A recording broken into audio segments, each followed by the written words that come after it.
Good morning, everyone. We are Group 1. My name is Roberta. I'm Catherine Spreadbury. I'm Tommaso Salvatori. Marta.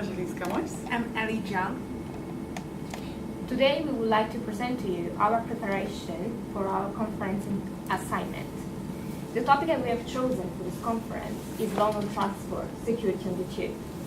In this presentation, we will discuss all the steps that an interpreter has to undergo in order to be fully prepared for a conference assignment.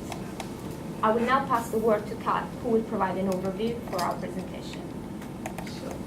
Yeah, so what we did is we wanted to think about the logical process that you would take when preparing for a conference. So first we'll talk about the brief that we imagined and analysing that brief. Marta's then going to talk about the preparation you would do physically for the conference. Tommaso will then give an in-depth presentation about glossaries and how we prepared for them. We're then going to talk about on-the-day preparation and a post-conference debrief. And then after that, we'll do an evaluation of the resources we used and why we decided to use those before concluding. Okay. So the brief. Firstly, we were given the brief by the agency Ubicus. And as you can see, the conference is going to be on security of public transport in London. As you all know, this is quite a hot topic at the moment, so we thought it'd be quite important to focus on the metro, especially. So there will be 10 speakers and approximately 120 delegates. It's going to be on December the 6th, 2 p.m. till 6 p.m. as you can see. So it's a half day, but we understand that we would ask for a full day's pay because we imagine that the interpreters will be out of action for the majority of the day, if not all of the day. The pay of the interpreter would be £491 according to UN standards, and that doesn't actually change depending on your language combination for them. So the language regime that the interpreters will be asked to interpret from and into will be English, Italian, Chinese, Spanish and Polish. And we'll be doing simultaneous interpreting throughout the conference. However, when there's question and answer sessions in the afternoon, we'll be doing consecutive interpreting. So that's the mode. It's going to be held at the International Conference Centre in London, the ICO, which is quite renowned, as they have the kind of facilities that we need to use, so we don't need to take any extra kind of technology with us. And the type of people that are going to be there are TfL, which is Transport for London, various politicians from different countries. We're focusing on the countries that we've come from, so people from Spain, Italy, Poland, China and England. There may be various delegates from the press there as well, and other transport security organisations. So the equivalent of the Met Police, for example, the British Transport Police, from other countries, and most importantly the UITP, which is the Union Internationale de Transport Public, so the International Transport Organisation. Yeah, that's the majority.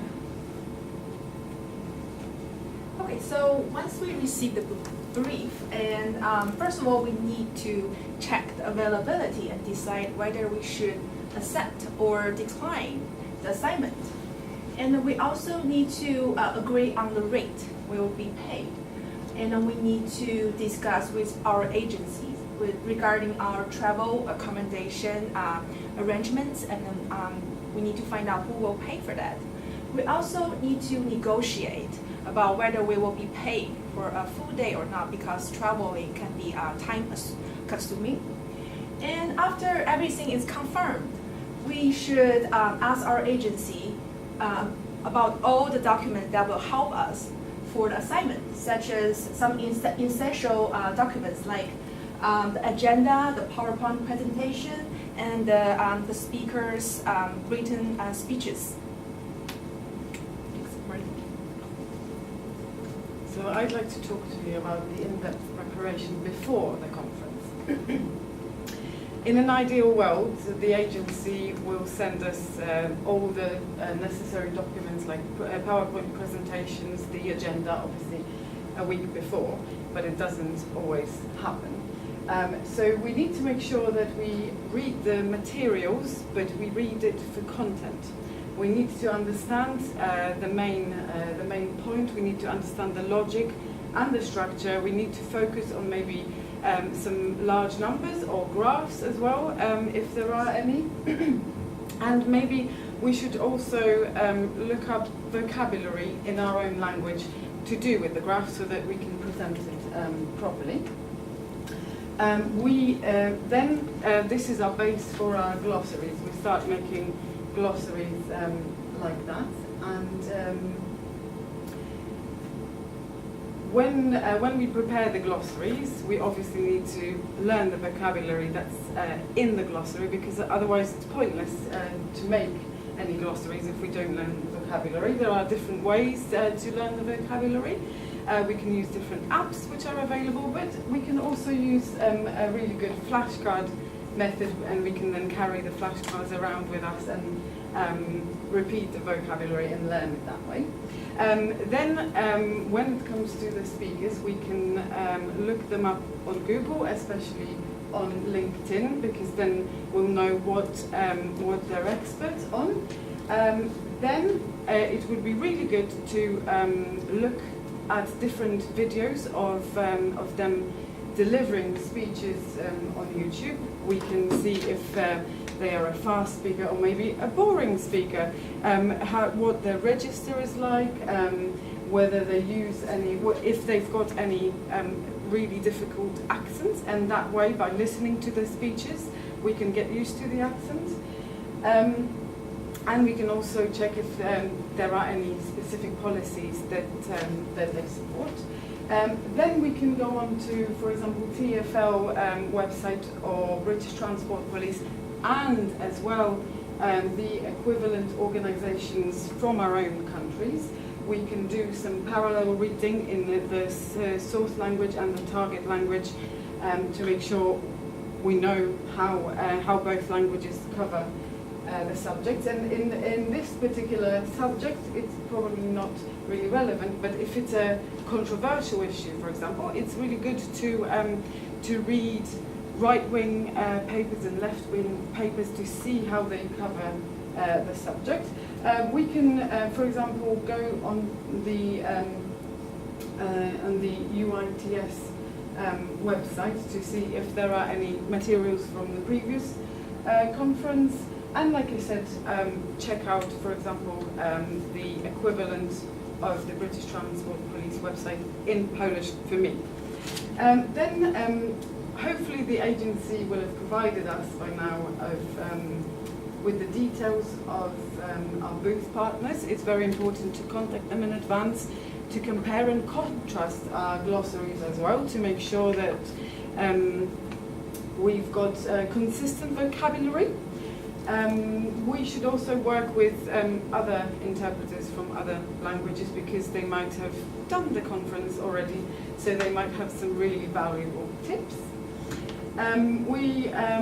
Depending on whether we like using our electronic devices or paper copies, we can print off the glossaries before the conference. And last but not least, it's very important to plan your journey so that we arrive in the right place and we know exactly where if we have to stay overnight, where our hotel is in relation to the station, and then how to get from the hotel to the conference centre.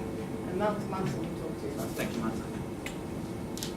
First of all, I would like to state that glossaries are extremely individual. Each and every single one of us populates differently. That means that words can be grouped by speaker, by topic, all in once, and coloring different subjects and different level of understanding. So how do we approach the glossaries? First things first, we must contact the agency and asking for materials, speeches, previous PowerPoint presentation, anything that could help us. And bearing in mind that when we contact the agency, we must be polite, assertive, and do not wait for this information to come with no effort. So once the agenda is given to us, it's important to fill in and organize our glossaries, always keeping in mind that we are working with the booth partners. So consistency is the key point here, because we must share the same vocabulary, the same definition of terms, but also make them legible, because it's not just our glossary, it's a shared work. So, However, which sources do we use? Basically, it's important to make sure that both the physical, so for example newspapers, and digital sources are 100% reliable. If not, our job would look unprofessional. The main ones, the sources that we would use the most are those maintained by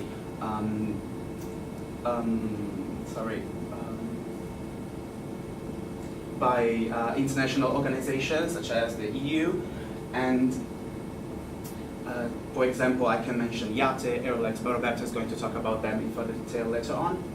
Furthermore, as far as the Italians are concerned, we use parallel readings because we find that extremely helpful, and so every single one of us actually got the chance to read information about safety on the metropolitan system, both on the British official website, TfL, and the equivalent in our mother tongue. So that's our case, for example, the ATM. I would like to share first my experience as an interpreter. We had our mock conference 2 weeks ago. We have another one tomorrow. And a tip that I find really helpful is to create, as Marta said before, flashcards to keep them in the booth. So it's very helpful even when there are some words that are easy, but somehow they don't stick into your mind for anxiety because you're panicking. So that will be extremely detrimental to the whole performance. So we must keep in mind that even though it may sound silly, it's actually very helpful. Also, creating memorable stories with the terms we must learn is beneficial to the whole performance, but clearly it varies from one topic to another. In this case, it would be hard to create a story using specific terms about safety on public transport, but anything could happen, it might be helpful. But how do we populate our glossaries? So the source term and the target term and the definition. If it's difficult, then acronyms and job titles, which might be hard to remember. So in this case, again, we could use the parallel readings to find the exact equivalent, and then idioms and other phrases that the speaker might say frequently. I think I'm going to pass the word to Elly.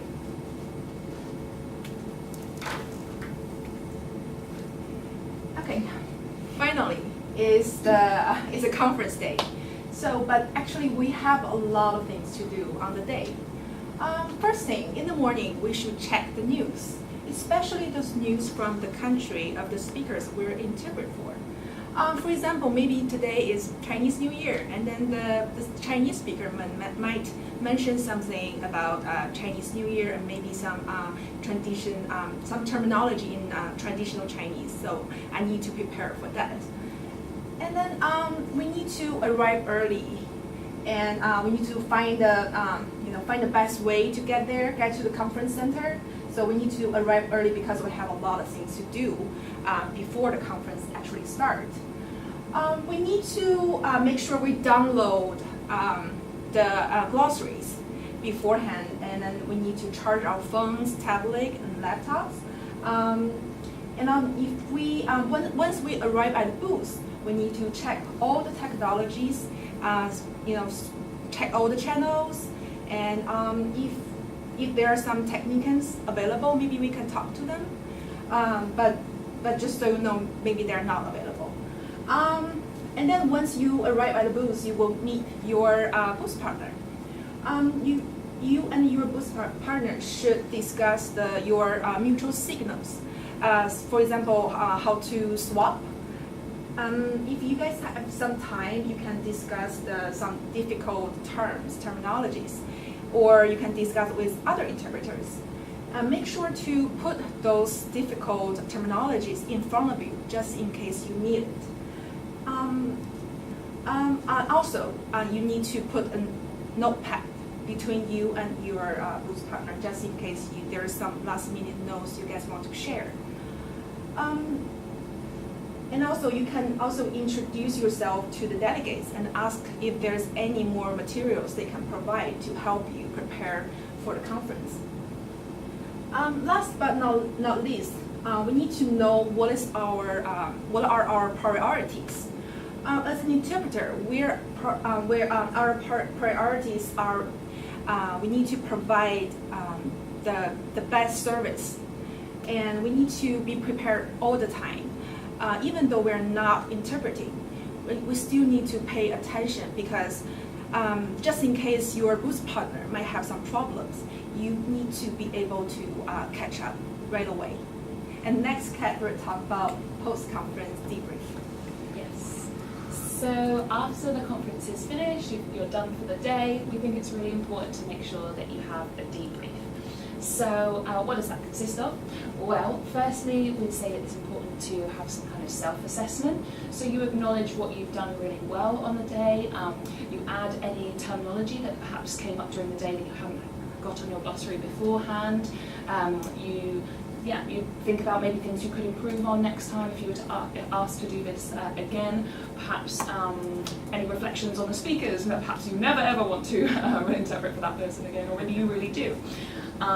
So that's the first thing. And secondly, peer feedback. So it's important to discuss with your booth partner, again, any good things that have come up during the day, or perhaps any challenges that you've had with vocabulary or timing or anything like that, to make sure that you're continually learning and improving as an interpreter.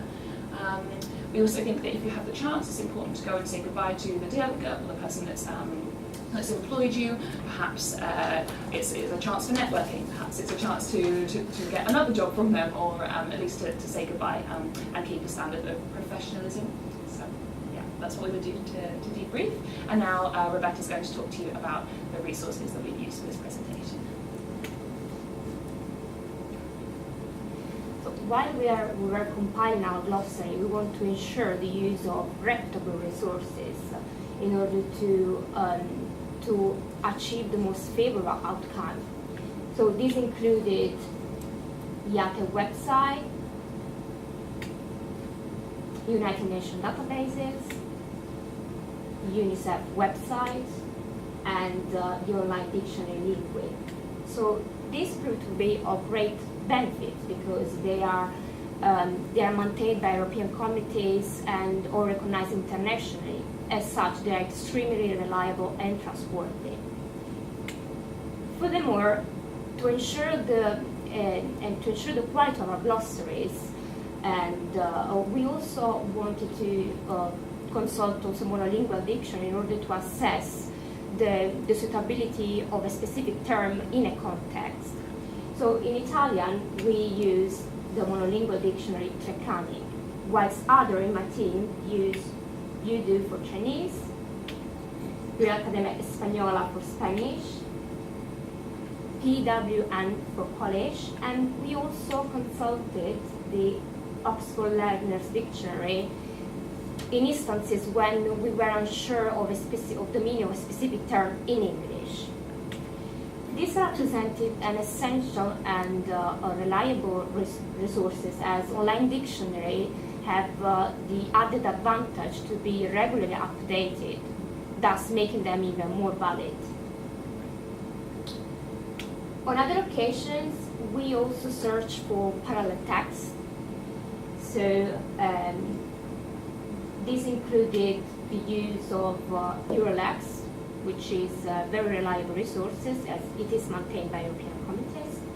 But in Italian, for example, we also search for parallel text on more specific related topic on websites, as illustrated by the example in the use of the website Quilondra. But in this case, we established that the layout, the grammar used, the quality of writing were of high standard, and we also checked the date of the latest update, thus ensuring the integrity of the website. Unfortunately, these resources are not always reliable. In fact, when Kat was conducting her terminology research, she came across of a Mexican newspaper, but she decided not to use the terminology of this text because she felt that it will not have the correct language for a conference involving Spanish delegates from Spain. So as such, she decided not to use it. Therefore, in order to ensure the quality of our glossary and the interpretation performance, it is essential to validate our resources and the suitability of the language in a context. Now we pass the word to Marta, who will provide our conclusion.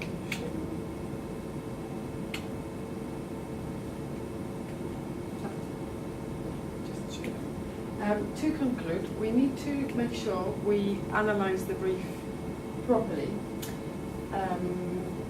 and then prepare brief-specific glossaries, and like I mentioned before, to learn the vocabulary in the glossary. Because a well-prepared interpreter is a job well done. However, sometimes we don't get these resources, the materials from the agency well in advance, so sometimes we are really pressed for time. So we need to be really efficient in our research, and we can't over-prepare because that could be a hindrance on our presentation. We need to make sure that our glossaries and devices are ready. Devices need to be charged because there might not be any sockets in the booth. And like one of my colleagues mentioned before, we always need to be prepared to interpret because our colleague might all of a sudden get indisposed. Last but not least, quality over quantity. We need to make sure that we provide a good quality service to our customers. And this is the bibliography that we used.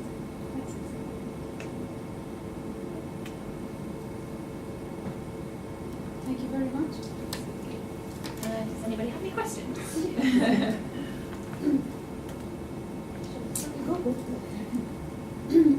You mentioned about the rate that you used the United Nations as a guide. Can I ask why? Is this Oh, it was Elly. Sorry about that. It was actually the Elly website. Yeah, I apologise.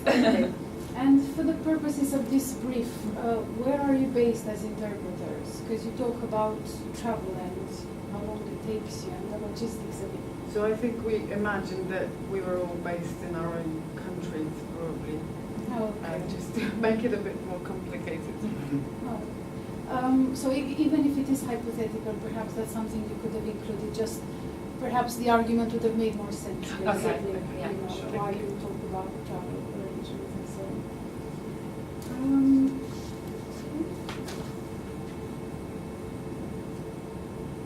on. Elly, I think you mentioned something about what if a technician is not available on the site when you go. I would say it's unusual, but let's say it does happen. What would you do? What was the first thing that you do? Obviously, you said you bring your laptop and everything. You mean, So you go to the conference center, you find some colleagues, let's just say Yes. so. What would you do if there's no one around, you know, a technician, for example, specifically? What could you do? but I need to test. I need to test. Excellent. Go into the booth and test and Yeah. see the channels and ask my colleagues and Yeah. other interpreters if I have Excellent. any question if the technician is not available. Excellent. Excellent. That's why we need to arrive early. Yeah, that's one of the reasons, definitely. You mentioned something about networking, okay? Can you just elaborate a bit? How? Well, I think it could be an opportunity to network if you've had a good conference and you might find out that there's going to be another conference the next year. So I think, for example, in a coffee break or maybe after the conference, if you're saying goodbye, I wouldn't say that you go in there with the attitude like, oh, when is there going to be another conference? Yeah. But I just think that if you have a good impression and you make sure that you introduce yourself, you say goodbye, you're polite, you give off a good impression, then I think that's going to increase your chances of being asked back, perhaps by that. So who would you network with? I would say either the delegate, or presumably there will be somebody there that's going to organise the conference. So obviously you're employed by your agent, but perhaps that person who's organised the conference would then give good feedback to your agency if they've been impressed by you. So I think just it's important to make sure that you make that connection. Okay, just wanted to clarify that perhaps it is not okay to give them your personal No, address. not if you're working for an agency. Okay, if it's just about making a good impression. Yeah. Of course, that's fine. Okay, I think that's okay. Thank you. Going back to the rate, I'm glad that you rectified and that we are now in agreement that it's an 8 rate.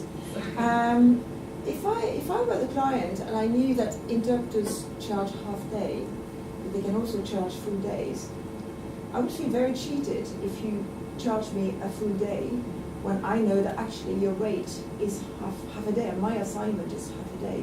So how do you justify charging a full day when your assignment is half a day? Sometimes, like we said, we were based in our respective countries, so sometimes the travelling takes a long time, which means that we can't, on the same day, even though it's just half a day, we can't take up any other assignments. So I think then we could negotiate. If the client is not willing to give us maybe a full-day rate, maybe we can negotiate a rate that is a bit higher than just half a day, because we wouldn't be able to get any other assignment that day, even though in theory we would be able to, because it's only half a day. So if you looked at the AIC website to see how much you should charge, and if there is half a day rate and a full day rate, you must have seen the conditions for charging half a day and a full day. Do you know where they are? I would have to get back to you on this question. Okay. I would have to double check. I have read something about it. But I think it would be part of the negotiation process as well, because if you charge a half a day, but then the agency or the company that are employing you say that they will pay for your travel expenses, then that solves the problem. So it's really subjective depending on the assignment. My second question is about communication with the booth partner. So you're saying that for the purpose of consistency, it's quite good to share terminology. What if the booth partner doesn't want to share? I think people. Sorry, go on. I mean, in that case, I mean, you don't decide with the person who you are going to work. So in that case, it's always, I mean, it's negotiation with the both partners. So I don't know. You try to speak to them and say, look, try to share our glossaries on just if really there is no way to negotiate, you just go for it and use our own terminology, I think. It depends on the person. I will make you understand that it's a teamwork, so if it goes bad for me, it goes bad for you as well. It will be detrimental to the whole purpose of the conference. So. Well, I've got 25 years experience as an interpreter. You've got 1 day experience as an interpreter. You want to share your glossary with mine. I don't want to share my glossary with you. I've got loads of terminology there. Why should I share it with you? And I'm not going to compromise the success of the assignment because of my experience. So how are you going to speak to me so that I change my mind and I really share my glossary with you? How would you go about this? I think, sorry. I mean, because the delegate will evaluate us as a language-specific booth, and then if I cannot perform well, it will look back to you. So maybe I will try to persuade. Okay. I would also try my best to persuade. I will also look up to my both partner, because since you have 25 years experience, I can always learn. I can surely learn something from you. So I don't want you to learn anything from you, my competitor. No, but I think we need to. It's very important to stress we are a team, and like Elly said, we are assessed. As a booth rather than. I've done this conference for the last 10 years. I've been assessed many times. So can you think of something that would really engage me in that in a different mindset? I think you. Maybe they are unwilling to learn from you, something like that. Because if you are more experienced than me, I'm just trying to learn from you. So put in it that sort of way, just. The willingness to learn. I think I would follow their lead. I think I would, in that situation, if there was no kind of effort to collaborate from the booth partner, I think I would say, okay, can you show me what you know, what you're doing, what you're doing. I think we also need to be quite assertive, but also not to create any tension in the booth, because we are going to spend the whole day in this tiny space. Sometimes a week. So exactly. So we need to make sure that we we don't get off on the wrong foot. Yeah. And we cooperate. And I think my idea would be to look up to the colleague who's more experienced to me, and just stress that I can learn so much from you. So why don't you please share your glossary with me? And my last question is about when you are in the booth during the assignment, how do you, you've got your glossaries, I understand you've got some flashcards, you've got some beautiful dictionaries online and everything, but you're interpreting. How do you access this vocabulary? I think when there are some words that we know that are troublesome for us, we can put little posters on the window where our eyes are, so that they're there. I think it depends on the decollage as well, because if you have time you have to wait before you start interpreting clearly. So if you have 5 seconds to spare, maybe your booth partner could help you with a word that you can come up instantly. So what's the purpose of having all these apps on your tablet if you can't use them in the booth? Well, I think the main purpose of using that kind of technology is to learn the vocabulary before the conference starts. But if you need it whilst you're in the booth, then it's important to have the glossary just right in front of your eye. So on your eye level, or on a screen, or on your tablet. And it needs to be a case of just looking at it straight away whilst you're interpreting. If you have a booth partner that cooperates with you, that's willing to cooperate with you, then I know that they might also look up a term, so that if you missed it the first time, the second time you can get it. Okay, I don't know. No, it's fine. There was just one bit you said towards the end, Marta, not to over-prepare. Just wanted perhaps if you can explain a bit more. I mean, it's because the internet is full of different resources, different articles. It's very easy to start reading one article, and especially articles in papers have got links to different articles, and then it becomes a chain. So it's very important to focus on the main topic of the conference and not read too much around the topic, because we're just wasting time. So we need to be really efficient in our preparation to make sure that we've got the main topic. Was that based on the assumption that you don't have that many materials to begin with from the agency? Therefore, you'd have to read more. Well, obviously, like I said before, that if we were doing the assignment, we would focus on the vocabulary that was in the material provided by the agency, but sometimes that might not be enough, or we might not get all the materials. So then it's important to read about the subject, but not to over prepare, because we could just get lost and we could go off in the completely wrong way. And how would that be detrimental for you if you were prepared? Because then we might not get the main, the most important vocabulary. We might learn the vocabulary which is not really related to our conference. And finally, could you give me an example of a sentence that would help you move from one speaker to the next? The easiest one that comes to my mind is, now I'm going to give the floor to my finished, my speech is finished. No, I'm talking about in the presentation here. You have given, you've moved on from one speaker to the next. Could you give me a phrase or a sentence that would do this efficiently? I will now give the floor to Kat. Or my colleague Kat is going to talk to you about. Well, the last point of my speech is this, and then you get the clue and you start speaking. So we're not talking about the speech in general, we're talking about this presentation. Yeah. Okay.